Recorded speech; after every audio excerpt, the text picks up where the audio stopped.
तर आज फर्स्ट टाइमच बनवला unicorn theme cake. Shri Swami Samarth. कसे आहात सगळे? तर ह्याचा मी स्टार्टिंगपासूनचा व्लॉग म्हणजे व्हिडिओ नाही बनवला कारण मला तेवढा वेळ नव्हता। सो मी ह्याला क्रमकोट करून ठेवलं होतं ऑलरेडी आणि क्रमकोटच्या पुढचा जो म्हणजे व्हिडिओ असतो तो मी तुमच्यासोबत शेअर करते। म्हणजे जो मेन जो पार्ट असतो ना आयसिंगपासून ते डिझायनिंगपर्यंतचा तो तुमच्यासोबत मी शेअर करते। तर ही ऑर्डर मला माझ्या फ्रेंडनेच दिली होती। तिच्या बेबी गर्लचा फर्स्ट बर्थडे होता। सो हा मला युनिकॉर्न थीममध्ये करायचा होता केक।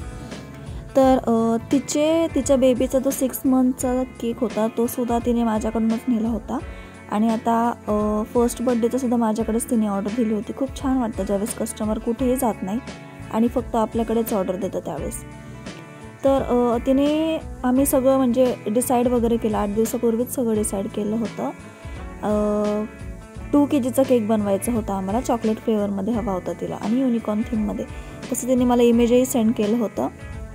तर ह्याच्यामध्ये थोडंसं फॉन्डंट वर्क होतं। कसं आहे ना की फॉन्डंटच्या मी खरं तर ऑर्डर घेत नाही, बट थोडंफार वर्क असेल तर मी ते घेते कारण फॉन्डंटचं मला एवढं डिटेलमध्ये नॉलेज नाही आहे। ते लवकर असं मेल्ट वगैरे होतं आणि भरपूर काही म्हणजे असतं त्याच्यामध्ये। तर मला एवढं काही त्याचं नॉलेज नाही आहे, तरी पण मी प्रयत्न करते म्हणजे हे कळून घ्यायचा की का माझं फॉन्डंट असं मेल्ट होतं, जास्त वेळ का राहत नाही। तर ह्याची तर आयसिंग झाली। हा होता टॉप लेअर आणि ह्याला मला थोडंसं एकदम लाईटमध्ये पिंक शेड द्यायचा होता। तर तुम्ही बघा मी तो कसा म्हणजे तयार करून बनवते। स्पॅच्युलावरच मी तो शेड तयार केला आणि लगेच फिनिशिंग करायला घेतली। एकदम लाईटमध्ये द्यायचा होता मला हा शेड आणि हा केक खूप सुंदर झाला होता। खरं तर हा जो 2 kgचा केक होता ना म्हणजे ह्याच्यामध्ये ना जो सेंटरवाला पार्ट होता त्याच्यामध्ये स्पेसर होतं, पण स्पेसरचं थोडंसं पर्सनल प्रॉब्लेम झाला। सो मला तिला स्पेसर देता नाही आलं आणि तिने सुद्धा केक तसाच कट वगैरे केला। मलाच खूप वाईट वाटत होतं, बट काही ऑप्शनच नव्हतं आणि ती माझ्याजवळ पण राहत नाही की लगेच तिला स्पेसर नेऊन द्यायला, नाहीतर मी तिला खरंच नेऊन दिलं असतं। लांब राहते ती। सो सगळी प्रॉपर एकदम फिनिशिंग वगैरे करून घेतली आणि थोडंसं फिनिशिंगला वेळ लागला, बट सगळी मी छान फिनिशिंग करून घेतली। त्याला फिनिशिंग झाली आहे आणि हे असं काही ना काही होत राहतं, नोझलच पडतं किंवा दुसरंच काहीतरी होत राहतं। तर ह्याला मी लगेच डिझायनिंग वगैरे करायला घेतली आणि खूप स्लोली डिझायनिंग करते मी ह्याचा बेस वगैरे मी काही काढून नाही घेतला कारण स्पेसर ठेवायचा होता मध्ये। सो स्पेसरवरती केक ठेवायचं म्हणलं की आपल्याला डायरेक्टली ठेवता येत नाही, त्याच्यासाठी बेसच लागतो। सो ते डोक्यात ठेवूनच मी पूर्ण केक तयार करून घेतला होता। तर बट स्पेसरचाच थोडासा खूप इश्यू झाला आणि छान याला फिनिशिंग वगैरे झाली आहे। तुम्ही बघताच आहे की शेड पण जास्त डार्क नाही झाला आहे, काही नाही झालं, एकदम फेंटमध्ये आणि छान झाला आहे। सो जो माझा नेमचा नोझल आहे त्या नोझलनेच मी ह्याला डिझाईन करायला घेतली आणि हा जो केक होता ना हा रक्षाबंधनच्या दिवशीचा होता। म्हणजे रक्षाबंधन कधी होतं? 9 ऑगस्टला ना। तर 9 ऑगस्टची ऑर्डर होती मला, संध्याकाळी द्यायची होती कस्टमरला, ती घ्यायला सुद्धा येणार होती। सो डिझाईन वगैरे करून घेतली आणि तोपर्यंत हा फ्रीजमध्ये मी सेट व्हायला ठेवून दिला आणि हा सेट होऊस तर मी जो फर्स्टवाला टियर होता त्याला फिनिशिंग करायला घेतली, आयसिंग करायला घेतली। तोपर्यंत तर काय हा मस्त सेट होत होता। सो आणि ह्याला आयसिंग करायला घेतली मी आणि क्रीम मी पायपिंग बॅगमध्ये ऑलरेडी फिल करून ठेवली होती। तर तुम्ही बघताय की ह्या केकला हाईट वगैरे पण किती छान झाली आहे। आणि तुम्हाला हा केक आवडतोय का? म्हणजे ह्याचा मला काही व्हिडिओ वगैरे शूट करायला वेळ नाही मिळाला फायनल लुकचा। सो मी लास्टला एक फक्त इमेज ॲड केला आहे। तर तुम्हाला हा केक कसा वाटला मला नक्कीच कमेंट करून सांगा आणि तुम्ही अजूनही चॅनलला सबस्क्राईब नसेल केलं तर प्लीज सबस्क्राईब करून ठेवा। सबस्क्राईब करायला विसरू नका। असेच खूप सारे छान छान ब्लॉग्स तुमच्यासोबत शेअर होत राहतील आणि भरपूर सारे नवीन व्हिडिओज तुमच्यासोबत येत राहतील, न्यू डिझाईन शेअर होत राहतील। तर प्लीज तुम्ही चॅनलला नक्कीच सबस्क्राईब करून ठेवा। तर ह्याला मी आयसिंग वगैरे करायला घेतली आणि नंतर अजून एक पायपिंग बॅग मी फिल करून ठेवली होती आणि पायपिंग बॅग म्हणजे आता एवढा मोठा आणि टॉल केक करायचं म्हणले की 2 पायपिंग बॅग क्रीम ही लागतेच आणि तेवढी एक्स्ट्रा क्रीमसुद्धा निघतेच। म्हणजे हाफ पायपिंग बॅगची क्रीम तर एक्स्ट्रा निघतच असेल कारण फिनिशिंग द्यायची म्हणली ना केकला आणि प्रॉपर फिनिशिंग जर द्यायची असेल ना आपल्याला तर भरपूर क्रीम ही वापरावीच लागते। भरपूर क्रीम म्हणजे फक्त फिनिशिंगसाठी, नंतर ती आपल्याला रिमूव्ह करावी लागते। कारण फिनिशिंग केकला प्रॉपर आली पाहिजे. सो सगळी छान ह्याला आयसिंग वगैरे करायला घेतली मी आणि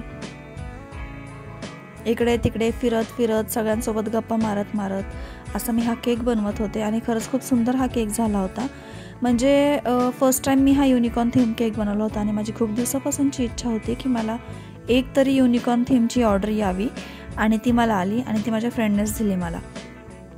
सो ह्याला मी सगळे एकदम प्रॉपर आयसिंग वगैरे करून घेतली आणि मला ह्याच्यामध्ये सुद्धा थोडासा पिंक शेड ॲड करायचा होता. आणि तुम्हाला सगळ्यांनाच माहिती की त्या स्पॅच्युलाने मला फिनिशिंग करायला जमत नाही. सो जो केक कटिंगचा आहे त्याच्यामध्येच मी फिनिशिंग देते. तर ह्याला असं मध्ये करायचं असतं. आणि माझ्या माऊचा व्हिडिओ कॉल आला होता. सो मम्मी पण तिच्यासोबतच बोलत होती, म्हणजे माझ्यासमोर जिथे मी फोन शूटला ठेवला तिच्या शेजारीच तिने फोन ठेवला होता आणि ती गप्पा मारत होती. मी पण थोडंसंच बोलले कारण मला केक पण करायचा होता. आणि नंतर मी तिला बोलले की फोन घेऊन जा बाहेर आणि तिकडं बोलत बस. सो हे दोघं पण गेले बाहेर निघून आणि मी इकडे मोकळे झाले केक करायला. तर छोट्या स्पूननी फिनिशिंग वगैरे केली, ह्याला मेसी करून घेतलं. आणि नंतर ह्याच्यामध्ये आपल्याला डॉवल्ससुद्धा लावायचे होते कारण ह्याच्यावरती आणखी 2 लेयर्स येणार होते. सो डॉवल्स लावणं तर कंपल्सरी होतं. सगळे क्लिनिंग वगैरे करून घेतली, छान बेस वगैरे टिश्यूने क्लीन करून घेतला आणि बेस वगैरे क्लीन करून झाल्यानंतर परत ह्याच्यामध्ये डॉवल्स लावायला घेतले मी. तर डॉवल्स ज्या हिशोबाने लावले होते त्याचं तर काही झालंच नाही. पहिले तर मी साईज घेतली मेजर करून आणि नंतर मग डॉवल्स घेतली मी कटिंग करायला. तर डॉवल्स वगैरे कट करून घेतले आणि डॉवल्स अरेंज करून घेतले ह्याच्यामध्ये. खरं तर मला ह्याचा व्हिडिओ शूट करायला नाही मिळाला, म्हणजे फायनल लुकचा, कारण मला स्पेसर ठेवून हे बनवायचं होतं. बट जसं मी तुम्हाला स्टार्टिंगला सांगितलं की मला स्पेसर थोडंसं प्रॉब्लेम झाला, स्पेसरचा अरेंज नाही करता आलं. म्हणजे ज्याच्याकडे होता ना त्यांनी म्हणजे थोडंसं काय ना की इथे एरियामध्ये खूप ट्रॅफिक वगैरे जाम झालं होतं आणि खूप सारा प्रॉब्लेम झाला त्या दिवशी. सो स्पेसरचं खूपच म्हणजे जमलंच नाही स्पेसर मला कस्टमरपर्यंत पोहोचवायला. तर हे असे डॉवल्स वगैरे मी खूप कष्टाने कट करून घेतले. खूप मेहनत लागते कट करायला माझ्यासाठी तरी, कारण माझ्याने हे लवकर काही कट होत नाही. आणि हे हार्डवाले डॉवल्स आहेत, म्हणजे ह्याच्यावरती तुम्ही किती वेट ठेवलं तरी काही प्रॉब्लेम येत नाही. तर मी हेच डॉवल्स यूज करते, स्ट्रॉवाले वगैरे मी यूज करत नाही. तसे 3 ते 4 डॉवल्स मी ह्याच्यामध्ये इन्सर्ट केले ह्या केकमध्ये. आणि हे डॉवल्स जे असतात ना ते हार्मफुल नसतात. तर हे सगळे मी फॉन्डंटचे टॉपर्स रेडी करून ठेवले होते, आदल्या रात्री तयार करून ठेवले होते, कारण हे पण प्रॉपर सेट व्हायला हवे होते. नंतर हा होता टॉपचा लेअर. तर आता मी ह्याला डेकोरेट करून घेते आहे आणि खूप सुंदर झाला होता हा. तर ह्याचे जे स्टिक्स आहेत ते मी थोडेसे कट करून घेतले कारण ते खूप जास्तीच मोठे झाले होते. तर ते टूथपिक मी कट करून घेतले. टूथपिक वगैरे कट करून झाल्यानंतर मी ते केकमध्ये अरेंज केले आणि खूप सुंदर असा हा रेनबो तयार झाला होता, जो मी स्वतः बनवला होता फॉन्डंटचा. हा मी पूर्ण व्हाईट फॉन्डंटचा बनवलेला आहे आणि ह्याच्यामध्ये कलर ॲड करून मी हा रेडी केला आहे. तर हा असा फॉन्डंटचा रेनबो रेडी झाला आहे. तर असे 2 बनवायचे होते मला. तर हा मला सगळ्यात टॉपमध्ये अरेंज करायचा होता, जो मी केला. आणि नंतर ह्याच्यामध्ये फॉक्स बॉल्स वगैरे अरेंज करून घेतले मी. तर कुठे अरेंज करू ते जरा मी विचार करत होते, कारण व्हिडिओ चालू होता आणि मला व्हिडिओ ऑफ करून इमेज बघायला वेळ नव्हता. कारण मग जर इमेज बघत बनवलं असतं मग मला हा व्हिडिओ शूट करता नसता आला. दुसऱ्या फोनमध्ये बघूनसुद्धा मी करू शकले असते, बट तेवढा माझ्याकडे वेळसुद्धा नव्हता. आणि नंतर हळूहळू फॉक्स बॉल्स कुठे छान दिसतात, कशी छान दिसतील ते मी अरेंज करायला घेतले. पूर्ण सगळे टॉपर्स ह्या केकला मी अरेंज करून घेतले आणि खरंच खूप सुंदर हा केक झाला होता. फक्त एवढंच ना की फॉन्डंट माझं लवकर मेल्ट होतं आणि तेच झालं. जे मी फ्लावर्स बनवले होते आणि क्लाउड्स बनवले होते ह्या केकसाठी ते असे मेल्ट होऊन खाली आले होते. जसं मला तिने सांगितलं की फक्त जे फ्लावर्स आहेत ना ते मेल्ट होऊन खाली आले होते. सो मी त्यामुळेच मी फॉन्डंटची ऑर्डर घेत नाही, सरळ आपले फोटो पेपरचे जे प्रिंटआउट असतात कटआउट्सवाले केक करते. किती वेळ काही होऊ दे, काही होत नाही त्याला आणि काही डॅमेजही होत नाही केकला आणि काहीच प्रॉब्लेम होत नाही. तर हे आहे युनिकॉर्न. तर युनिकॉर्न मला बनवायला जमला नसता, सो मला हे कस्टमरनेच आणून दिलं होतं. हे तिने मला किचन आणून दिले होते. सो त्याचं जे किचनचं जे आहे ते मी कट करून ह्या केकमध्ये अरेंज केलं. तर हा असा झाला होता. आणि ह्याला मला अजून थोडंसं डेकोरेट करायचं होतं, तर तेच मी करत होते ह्याला. हे सगळं डेकोरेट करून झालं आहे. तर कसं वाटलं हे नक्कीच सांगा. तर आता आपण खालच्या लेअरला डेकोरेशन करायला घेतो आहे.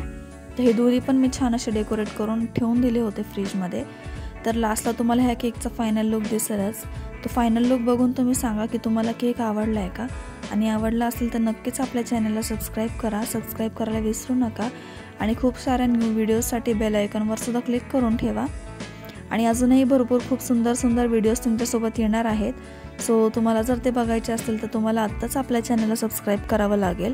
हे डॉवेल्स वगैरे सगळे मी असे अरेंज करून घेते आहे एकदम स्लोली. फ्रंट साईडला कॅमेरा ठेवायला जमला नाही, सो ह्याच साईडला कॅमेरा ठेवून मी सगळं शूट वगैरे केलं आणि छानसा व्हिडिओ तुमच्यासोबत शेअर करते आहे. तर प्लीज मला कमेंट करून सांगा की तुम्हाला हा केक आवडला आहे का, जो मी फर्स्ट टाईम बनवला. टॉपरसुद्धा मी फर्स्ट टाईम बनवले होते. थोडंसं मटेरियल पण आणावं लागलं मला, म्हणजे भरपूर खर्च झाला मला हा केक म्हणजे बनवण्यासाठी. माझ्याकडे बरेचसं मटेरियल अवेलेबल नव्हतं, तर ते पूर्ण मटेरियल आणण्यापासून ते एंडपर्यंत पूर्ण सगळं करावं लागलं मला.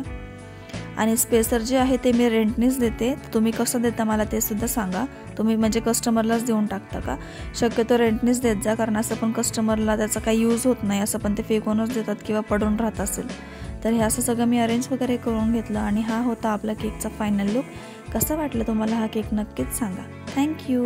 Bye bye.